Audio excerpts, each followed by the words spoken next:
¿Irías a una PASO con Garro? Yo creo que 8 años es más que suficiente para cada uno de los objetivos que uno se fija cuando es electo para gobernar un distrito y más un distrito tan importante como La Plata. Cuando decís mejorar o innovar, ¿por dónde irías? Mira, hay 3 puntos principales que yo centro, hay un montón para conversar, pero para centrarlo en 3 yo tendría que trabajar en lo que tiene que ver con los controles vehiculares, mejorar el control de los accesos y el robo con armas. El intendente tiene que ser un promotor de la ciudad, tiene que ser un vendedor de la ciudad, tiene que dedicarle una agenda de tiempo a salir a buscar inversores. ¿Alguna vez tuviste un problema de discriminación en La Plata cuando eras joven o en la política? Sí, muchas veces. Junto por el Cambio está sin conducción en la provincia. Está a la deriva. No me sentaría con Bernie. Sergio Berni es un hombre que tiene la responsabilidad de cuidar la seguridad de la provincia de Buenos Aires y la verdad que ha fracasado absolutamente. Y además lo veo más en los programas de televisión que ocupándose de lo que tiene que ocuparse. Pero en la ley de alquiler yo igual no creo que haya sido un fracaso.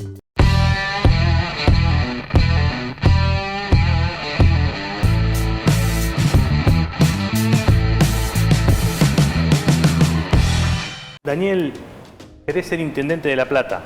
¿Para qué? Bueno, es una buena pregunta, para muchas cosas, pero sobre todo porque creo que la ciudad necesita ideas nuevas, una renovación que siempre es importante. Somos la capital de la provincia de Buenos Aires, una ciudad importantísima, innovadora desde su origen, revolucionaria desde su origen y que de alguna manera ha sufrido los embates de las diferentes crisis de la Argentina y me parece que hoy necesita ideas nuevas para justamente volver a llevarla al lugar que siempre debió tener, ¿no? Hasta acá parece que sos un dirigente de la oposición a Garro. No, mira, Julio ya expresó su voluntad de ser candidato a gobernador, me parece válido y lógico. Después de... O sea, ya está descartado que Garro no va a ser intendente. No lo sé, es lo que él le ha dicho y me parece que el intendente de una ciudad tan importante como La Plata y que tiene 2 mandatos, el segundo en transcurso en este momento, tenga expectativas para gobernar la provincia de Buenos Aires. Me parece que más que válido y es lo que él ha expresado. Pero más allá de eso, creo que también tiene que ver con la necesaria renovación y alternancia que creo que en general en la Argentina se necesita. Por algo, tanto el presidente como el gobernador tienen 2 mandatos. Yo creo que 8 años es más que suficiente para cada uno de los objetivos que uno se fija cuando es electo para gobernar un distrito y más un distrito tan importante como La Plata. Por lo tanto, de ese lugar, creo que Julio ha cumplido seguramente los objetivos que él se puso y por eso ahora está pensando en ser gobernador y yo creo que estoy pensando en cómo podemos hacer para de alguna manera generar ideas innovadoras, renovadoras y que mejoren una ciudad que siempre va a necesitar mejoras, por supuesto. Y en el caso de que esto que vos planteás de Garro es hipotético, pero si llegara el caso, tendría que ir a una PASO, ¿irías a una PASO con Garro? Sí, por supuesto. Primero, en ese caso, Garro tendría que tomar la decisión de querer de un tercer mandato, que en mi opinión sería un error. Insisto, con que los 8 años es más que suficiente para cualquier mandato de un cargo ejecutivo. Pero más allá de eso, si él decidiera y está legalmente habilitado para hacerlo, seguramente iríamos a una PASO, donde por supuesto, como va a haber PASO a nivel nacional y a nivel del gobernador dentro de Juntos, también es lógico que las candidaturas en La Plata... ¿Con los distintos espacios o dentro de Juntos, aún dentro del PRO en Juntos, como sería este caso? Mira, hay que ver cómo se terminan de definir las PASO. Me parece que las PASO nacionales y provinciales van a tener alguna manera de derramarse en las PASO locales. Yo, en mi opinión personal, es que yo estoy convencido que el modelo del 2021, que no fue tan bien, con unas PASO tan importantes y tan profundas en la provincia de Buenos Aires, entre Manes y Santilli, pero además mezclados, digamos, donde había dirigentes del PRO y del radicalismo en las diferentes candidaturas, me parece que es un buen modelo para aplicar en el 2023. Yo creo que el modelo del PASO mezcladas con diferentes dirigentes en cada expresión, creo que estaría muy bueno, no solamente a nivel nacional, sino también creo que a nivel La Plata, donde me parece que el proyecto a pensar para el 2023 es un proyecto inclusivo, donde subamos a todos los que tengan dentro de nuestro espacio político ganas de aportar nuevas ideas para nuestra ciudad. ¿Vos crees que, como dijo Tauber, el presidente de la UNLP, Garro es un mal intendente distraído de los problemas de gestión y de desarrollo en la región? Mira, creo que le tengo mucho respeto a Fernando, creo que ha sido un gran rector de la Universidad Nacional de La Plata, hemos trabajado muchos proyectos juntos, pero creo que no coincido con esa expresión. Creo que Garro ha cumplido un rol importante en lo que tuvo que ver con una transición difícil cuando él asume después de la peor tragedia que ha tenido nuestra ciudad, que ha sido la inundación del 2013, del 2 de abril. Y me parece que logró poner la ciudad nuevamente en funcionamiento en un momento muy complicado. Insisto, ya lleva 8 años, me parece que es hora de ideas nuevas y de mejorar un montón de cosas que quedan por hacer. Pero no coincido con la expresión de que ha sido un mal intendente de ninguna manera. Y cuando decís mejorar o innovar, ¿en qué se te ocurre? ¿Por dónde irías? Mira, hay 3 puntos principales que yo centro, hay un montón para conversar, pero para centrarlo en 3 yo te diría que hay 3 puntos. Primer punto, creo que tenemos que empezar a pensar la ciudad más desde afuera hacia el centro y no tanto del centro hacia afuera. La ciudad ha crecido muchísimo, ya no es el pueblo grande que éramos cuando nosotros éramos más jóvenes, que nos conocíamos todos en La Plata. Cuando yo salía de mi colegio en Nacional iba a calle 8 y nos encontrábamos todos en la 8 y éramos todos conocidos, a pesar que éramos diferentes escuelas. Eso ya no es así en nuestra ciudad porque somos una metrópoli. Seguramente el censo que se hizo la semana pasada va a dar que somos más de 1 millón de habitantes y eso es una de las ciudades más grandes del país y que su crecimiento se explica sobre todo por la periferia. Uno recorre la periferia, mira, yo camino, Fabián, todos los días en la ciudad, todos los días salgo y recorro un barrio cuadra por cuadra porque creo que es la mejor manera de entender qué le pasa a la ciudad y qué necesita la ciudad, hablo con los vecinos. Y la periferia realmente tiene muchas necesidades, ¿no? Por ejemplo, tenemos casi 1/3 de la ciudad sin cloacas, de la periferia sin cloacas, problemas con el agua, por eso vengo denunciando APSA hace mucho tiempo. Y por lo tanto hay que pensar más la ciudad con la problemática, hay que empezar a atender la problemática de la periferia. Y en ese marco creo que hay un proceso de descentralización en serio del municipio, donde las delegaciones tengan su propio presupuesto, que funcionen más de alguna manera como si fueran mini municipios, sobre todo lo que tiene que ver con los problemas de los barrios. Necesitamos un Estado cercano, así que el primer punto que te diría para responderte es ese. El segundo es la seguridad. Eso siempre se plantea, pero nadie lo logra llevar yo creo a cabo. Que se ha planteado de manera quizá equivocada en cuanto a los objetivos. Siempre se ha planteado como una cuestión electoral. Tenemos que elegir al delegado. Sí. El problema no es electoral, el tema es de decisión política en cuanto a descentralizar lo presupuestario. Vos podés elegir al delegado, pero si ese delegado después no tiene instrumentos para resolver los problemas, es lo mismo sea electo o sea designado por el intendente.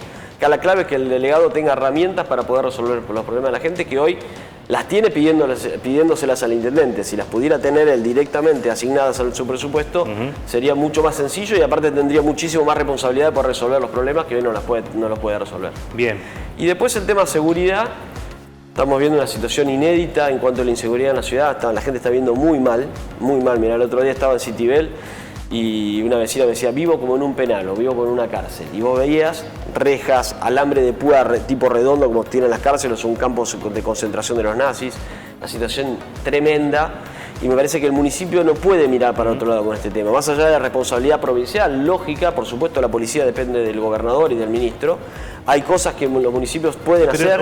Claro, eso es lo que yo digo, porque si lo siento acá, Garro, que es el actual intendente, me va a decir casi lo mismo que decís vos. Pero digo, ¿qué puede hacer? Bueno, con lo que han hecho muchos municipios. Desde trabajar en lo que tiene que ver con los controles vehiculares, la ciudad está asolada de motochorros y hay que, literalmente, con controles de las motos vehiculares, con presencia en la calle desde lo municipal, se puede trabajar.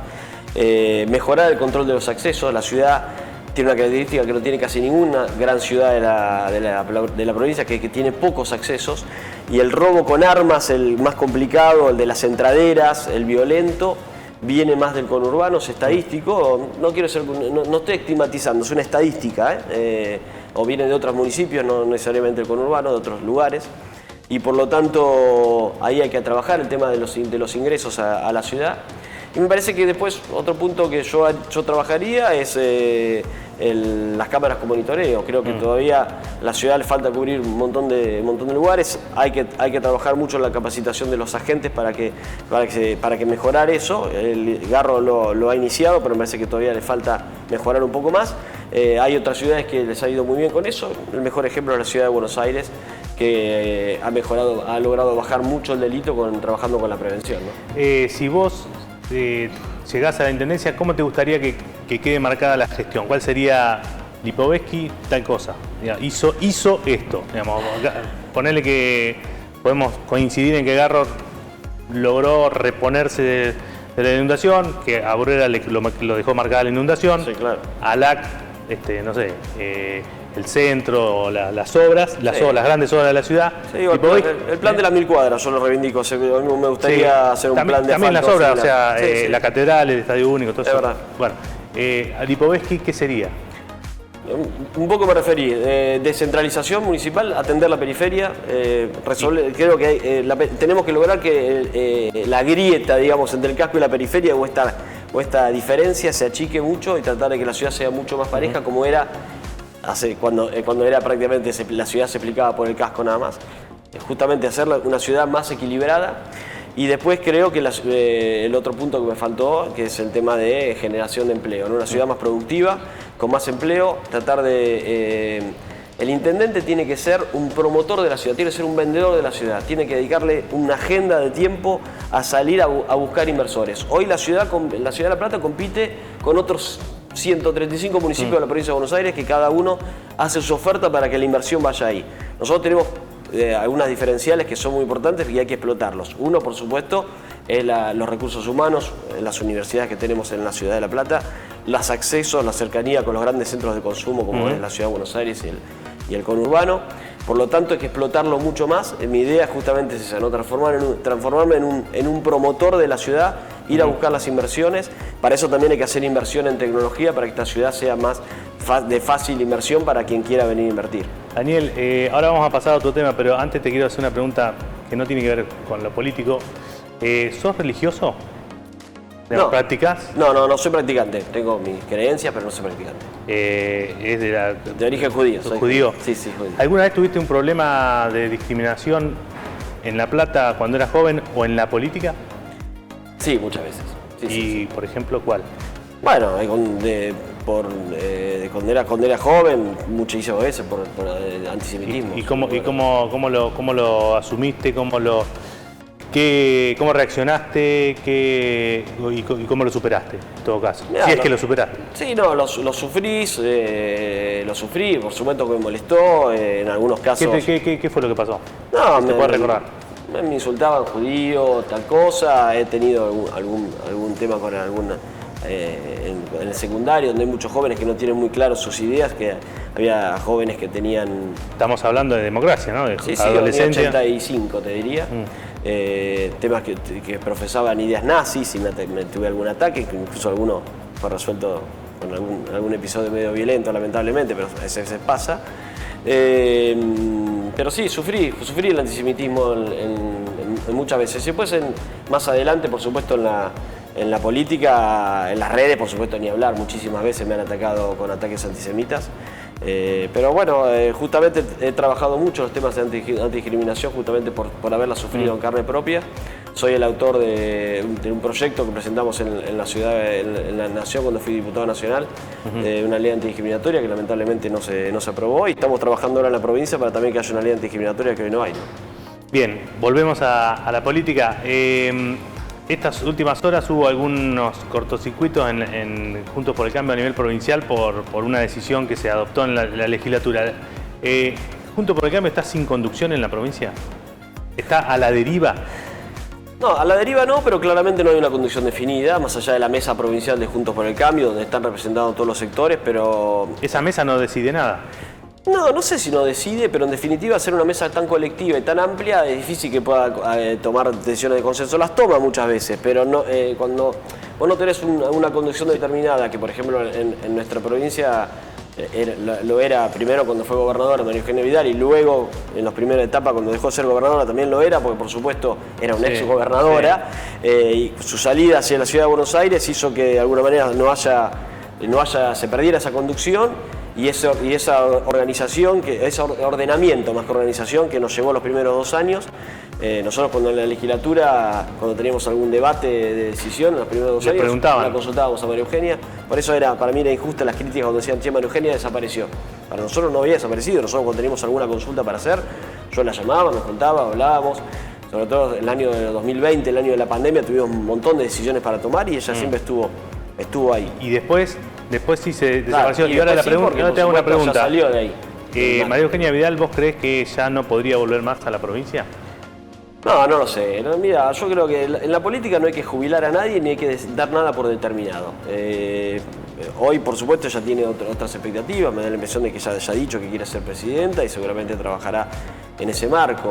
Después veremos con las vueltas de su carrera política. Es una gran dirigente, es la primera gobernadora mujer de la provincia de Buenos Aires. Realmente creo que hizo un montón de transformaciones. Por supuesto que nos hubiera gustado que hubiera estado 4 años más, pero bueno, también de alguna manera...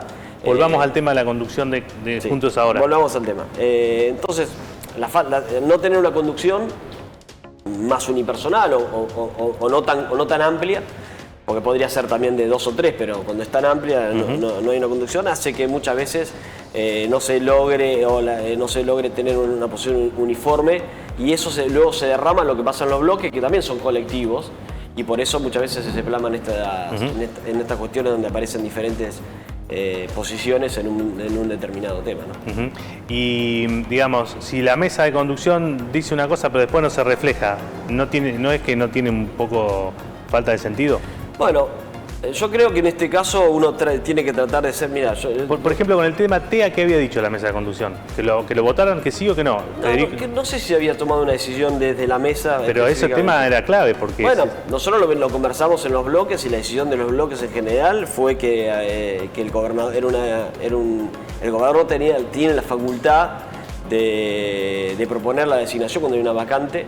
Y por lo tanto, si el gobernador lo proponía y era una persona que de alguna manera nosotros con la modificación de la ley del funcionamiento del Tribunal de Cuentas le poníamos de alguna manera mayores requisitos en la toma de decisiones o por lo menos toma de decisiones más colectivas, para que la gente lo entienda. Sí, el Tribunal de Cuentas tiene un presidente y en general la ley anterior el presidente las decisiones eran casi monárquicas y unilaterales.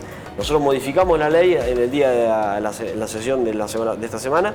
Y a partir de ahí el presidente no tiene tantas facultades, sino que tiene unas facultades colectivas junto al resto de los miembros del tribunal.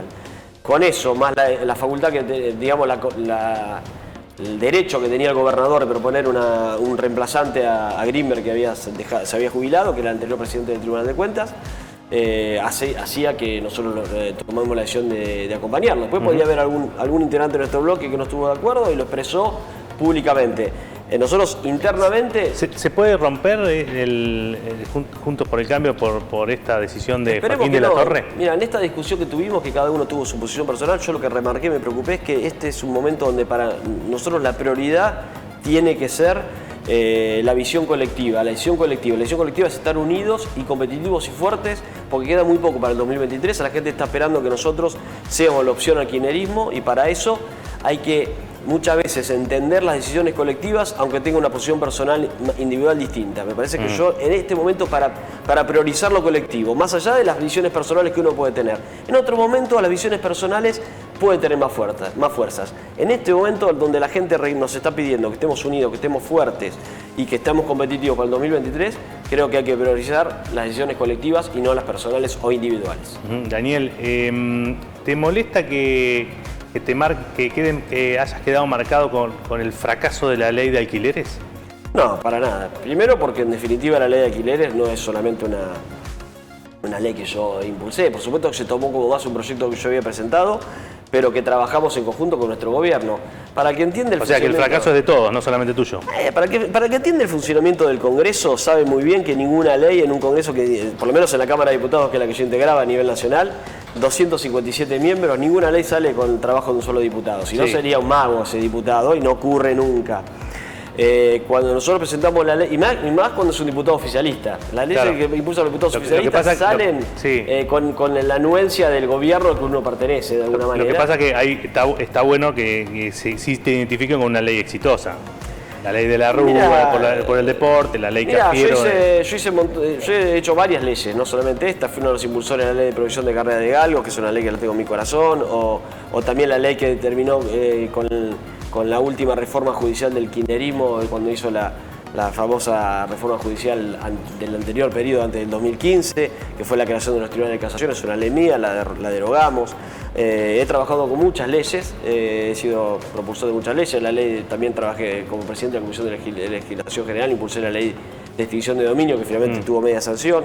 Sí, que en definitiva trabajé con mucha legislación. En la ley de alquiler yo igual no creo que eso ha sido un fracaso. ¿Por qué? Eso te quiero preguntar, porque vos lo das por hecho lo que yo te dije, que es un fracaso. No, ahora iba a la parte esa. No, yo creo que la ley, claro, yo creo que la ley hay cuestiones que no funcionaron, pero hay un montón de otras cuestiones que para mí son más que válidas y rescatables de la ley.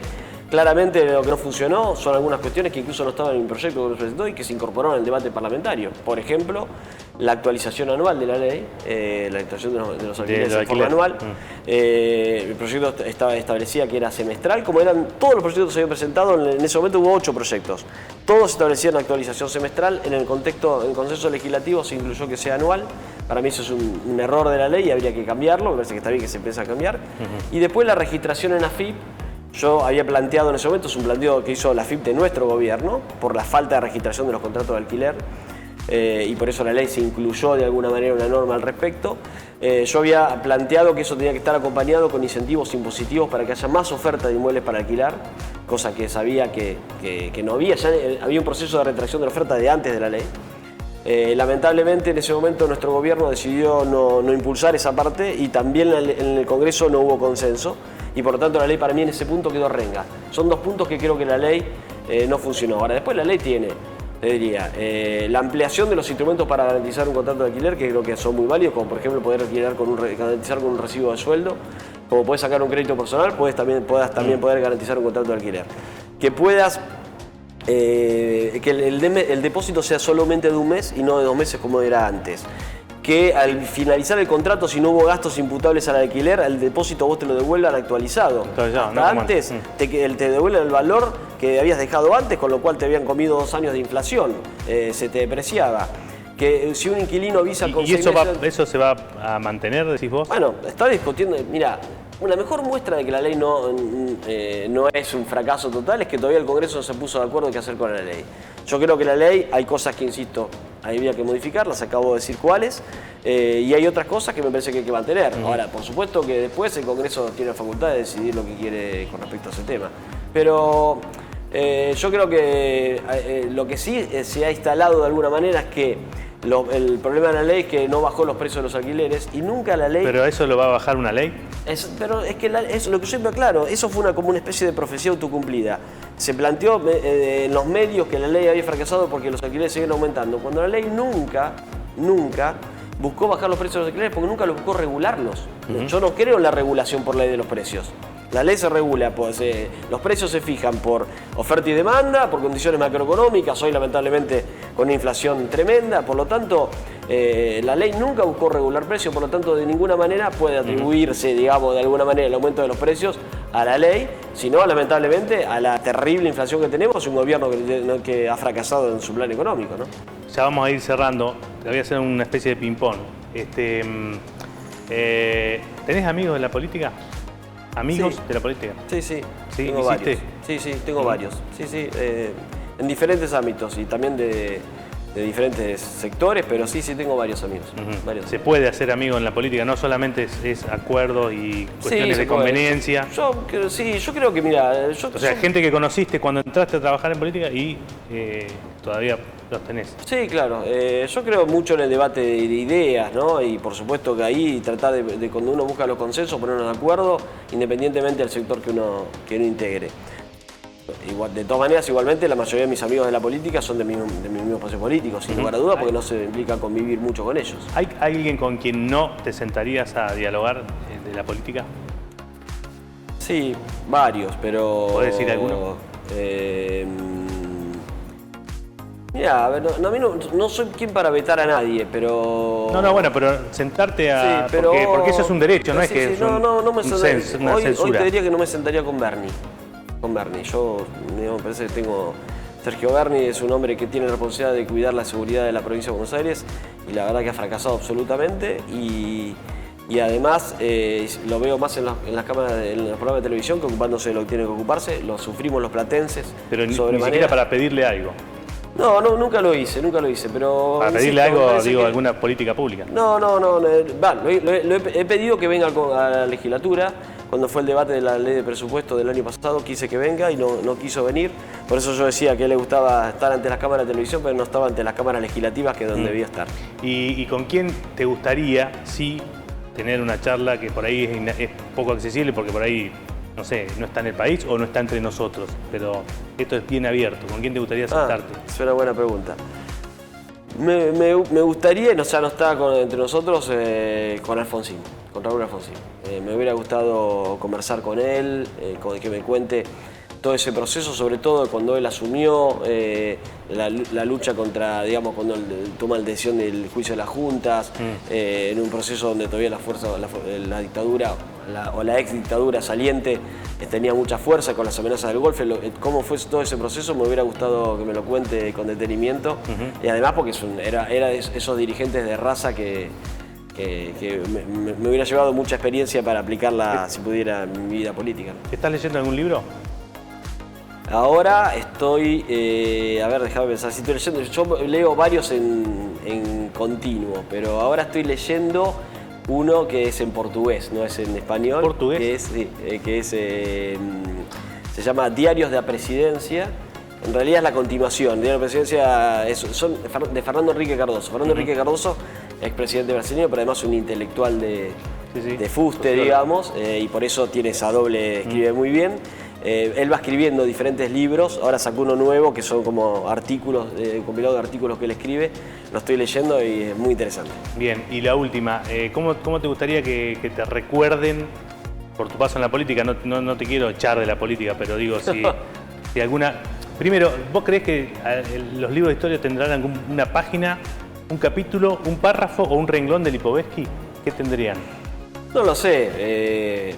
Yo todavía espero poder seguir aportando desde mi actividad. Amo lo que hago y de alguna manera hoy estoy con un objetivo que es justamente aportar a mi ciudad. Amo también a mi ciudad, a La Plata, y me gustaría de alguna manera tener esa posibilidad. Eso lo decidirán los platenses el año que viene con su voto.